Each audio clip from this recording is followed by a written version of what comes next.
Yo, what is up, it's your boy JadeJonny back here with another Wildhearts video. Let's get going. So, I get to reveal a new Wildhearts card today, and I'm so excited. Oddly enough, this is actually one of the first ones since I became the Might guy where it is not a Might card. Isn't that entertaining? That's kind of fun. I like this. I usually go into this with the attitude of Might makes right, and now I have to think about how to analyze this card and assess about how this card's qualities are, instead of just going like, Jesus Christ, that was loud. Instead of just going like, this is like, you know, a basic card analysis. I actually have to break it down, and I'm loving this. So, let's go ahead and jump on into this. What is the reveal? Well, the reveal is Blisterno. Blisterno is a 3-cost special card with 5 power.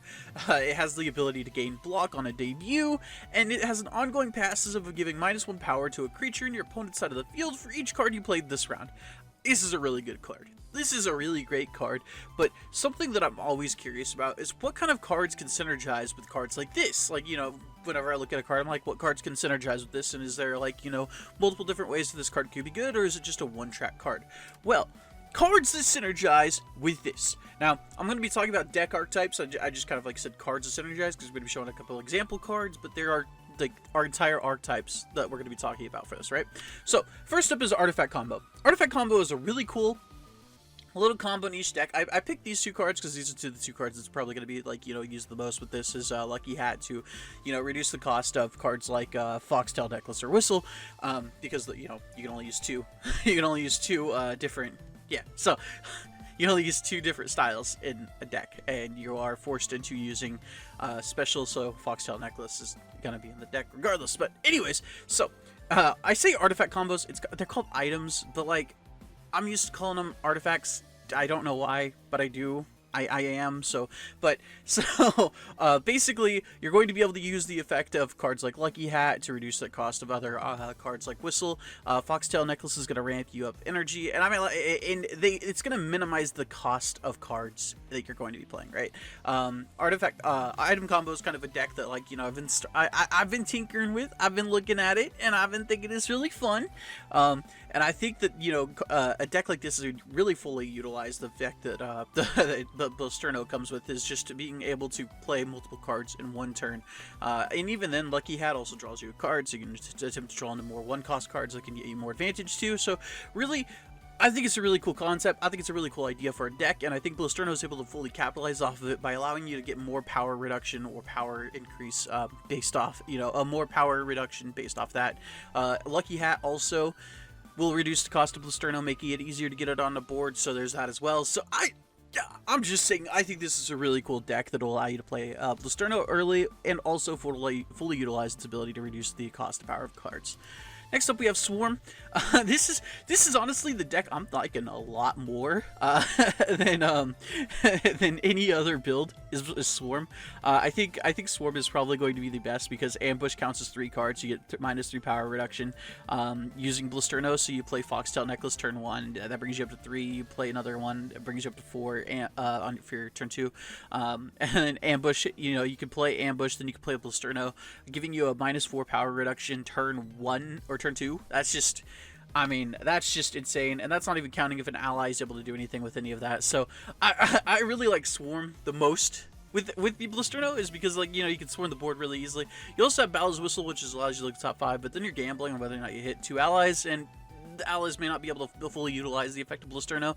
So you can't really build the deck around Blisterno because Blisterno is more of a payoff than it is, you know, an actual deck build, if anything.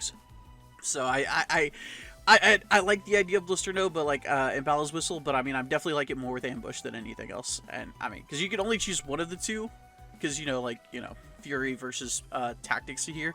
So I mean, like, if I had to choose, I'd probably go, you know, Fury, because there's more cards to synergize with Blisterno and Fury than in Tactics, in my opinion.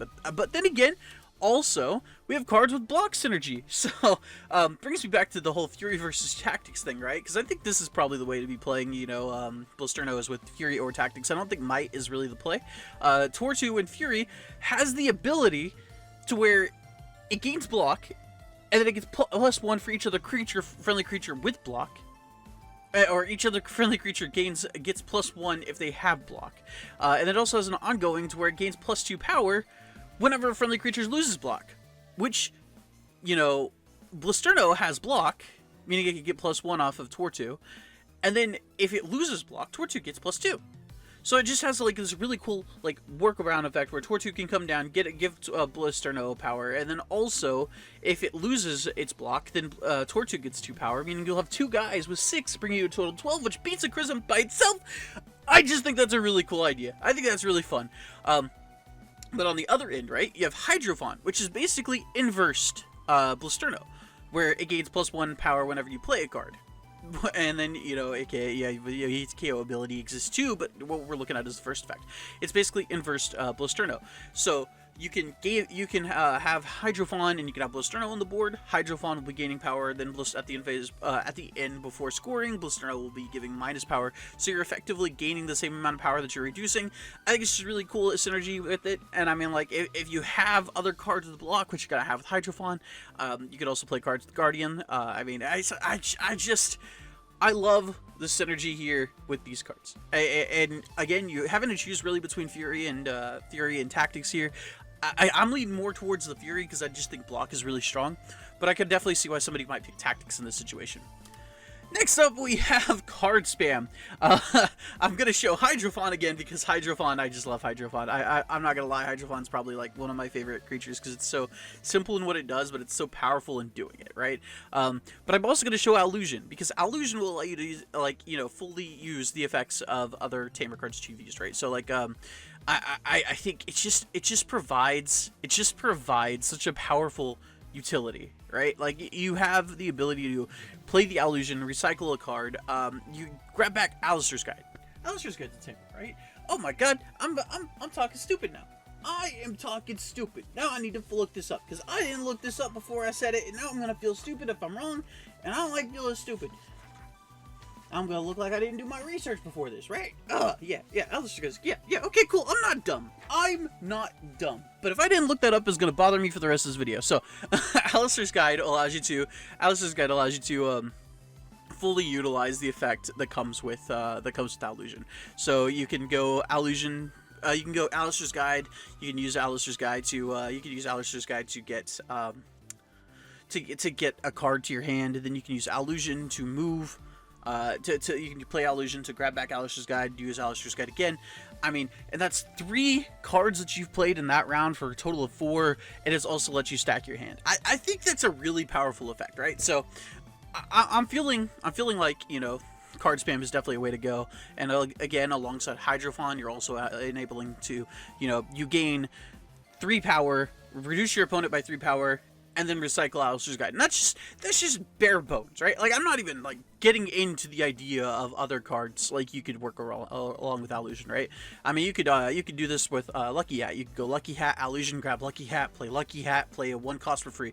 There's just so much that you have available to yourself that I feel like, you know, there's a lot to look at. You could go Hydrophon, Lucky Hat, Allusion, get back Lucky Hat, and then you can play a 1 cost. There you go. You've played, you've used 3 for the cost of, you've played 4 cards worth of value, or 5 cost worth of value for 3, and you've also given yourself +4 power because of that. So I feel like that's a really good combo, really cool synergies that work really well with it, right? Next up, we have Movement Control. I think Movement Control is also a really good effect. And again, it's all been with exactly Tactics, right? Like, so I think Special and Tactics is a really good combo, right? But I definitely think if you're wanting to build a Blisterno payoff deck, Tactics Special is really good to go about it. But anyways, let's talk about this, right? So Ash Heap has the ability when an opposing ally in this field reaches 0 power, you may reset it and take control of it into this field. So if you have Blisterno and you have Ash Heap in the same field, you're able to use Ash Heap to be able to steal your opponent's, you know, creatures at the end phase. Most creatures don't really have like a high end base power, so if you're able to reduce them 2 times, you know, if you're able to go -3 in 1 turn, right, you're going to be resetting a lot of 1 cost cards. For Same thing. You'll be resetting a lot of 1-cost cards, or a lot of 2-cost cards, some 3-cost cards. There are cards with 4, right? So, so I mean, you're able to reduce the amount of power, and I mean, you're not only using Blisterno to reduce power, right? I mean, like, you're gonna also have access to other cards that will reduce power. So, but Ash Heap's able to steal those creatures that you take, are able to do that, and I mean, Blisterno plus Ash Heap 9. You reset like you reset a creature that starts with 3, and suddenly you're at 12, and you're beating Chrism easily, right? Like, Chrism's not going to easily get above 12 without using Strength Training or something like that, right? So, anyways, Alistair's Guide also has the ability to move a tame ally to an adjacent field to give a friendly familiar +1. Well, guess what Blisterno is? Blisterno is tame, so it just works. It works. It all just works together. So I think that movement control is going to be a really nice deck. I definitely think there's a lot of potential in that. And again, I like Fury more than I like Tactics with it, but I definitely see like a huge amount of synergy with Tactics and with Special. So pros. Let's take a look at the pros about Blisterno, right? You're able to fit it into a wide variety of builds and gives a good payoff for a lot of combo builds. I mean, there isn't really much of a payoff whenever you're using Special Tactics with the item combo, right? There's really not much of a good payoff for that without Blisterno. Once you factor in Blisterno, you suddenly have a really good payoff because you're able to reduce the amount of power that your opponent has on board. I mean, if you're looking at against a 4-body, I mean, Blisterno will be able to easily win a field if it's just, you know, one creature and Blisterno, right? Like, Blisterno is going to easily be able to win that, especially in later stages of the game where you're dumping your hand. So I definitely think that Blisterno has a huge payoff factor, right? It also has a massive power reduction over the span of a game if played early enough. I think that's really cool. I think that's a cool idea. I mean, over like an extent of a game, you're just able to mitigate how much you're having to deal with, and I think that's a powerful effect. Always going to be powerful. He's also a little running boy, and I love it. I love it. Loki kind of reminds me of a character from I died and now I'm a spider. My life as a reincarnated spider, or something like that. It reminds me of her, and I love that. I love that show. So I definitely love Blisterno. He's just really adorable. Next up, we have the cons of Blisterno. I always think that it's good to look at the negatives of a card and kind of like weigh the pros and the cons and kind of determine whether or not the card is going to be good. So let's take a second to look at the cons of the cards, right? So 3-cost Big Extravagant into around 3 or 4 feel bad, though. You're also in Special, and a lot of Special has ramp, so you're kind of mitigating the loss that can come with you know, being locked into 3 or 4 cost, right? So I mean, round 3 or 4, you could be looking at like having six, you know, resources, and you know, you'll probably be fine if you have 6 resources. But if you're sticking with the standard 3 or 4, you didn't draw your ramp for whatever reason, then you're kind of looking at a fact of like, oh well, I can't really play this without, like, you know, I'll get -1 power, you know, round 3, or I'll give -2 power in round 3, and it just doesn't feel as good as it would getting it down round 2, you know. So next up, not having steady enough combo potential or missing hits on cards like Whistle can make it feel a lot worse in gameplay. If you're not getting the cards that you need to combo off with, you're probably losing anyways. So, but at the same time, I mean, you have cards if you're playing obviously you're obviously playing Special, so yeah, I mean, you're familiar in Special for the starter decks, you know, has the potential to get you cards, so definitely isn't that bad, right? But I mean, depending on if you're playing Fury, you may not have, you know, the mitigation for power reduction and illusion. You also might end up drawing into your multiple copies of cards, so cards like, you know, so Illusion, the Familiar, may end up being the better play at times. There's not, basically, if the deck doesn't do what it's supposed to do, then, you know, Blisterno can't do what it's supposed to do. But I mean, like, if the deck isn't doing what it's supposed to do, you're probably losing the game anyway, so hey. It doesn't have steady enough. I already said that one. Opponent using support seals to remove block early can mitigate the damage you can do with Blisterno and lead to a high cost investment for minimal to no cost. For minimal to no impact. So Blisterno is a 3-cost, and if it's removed early enough and it has no impact on the game, let's say they double shot it, right? Or let's say they use they use strength training, or they use Alistair's Guide. They use Alistair's Guide to trigger its movement, right? And then they. You get what I'm saying, right? If they can remove the block and remove it early enough, it doesn't feel good, right? So I think that it has its cons, but also if your opponent just doesn't have a way to deal with it, then the cons are kind of like overridden by the pros, right? So next up, my final thoughts. Blisterno is a good payoff for combo builds, but its cost means you want to play it early to fully maximize on its effectiveness. I mean, if you can't get it early on the board, then you're not going to be getting a lot of massive power reduction. Like I said, you can play it as early as turn 2 using Lucky Hat, which will also give a -2 power reduction.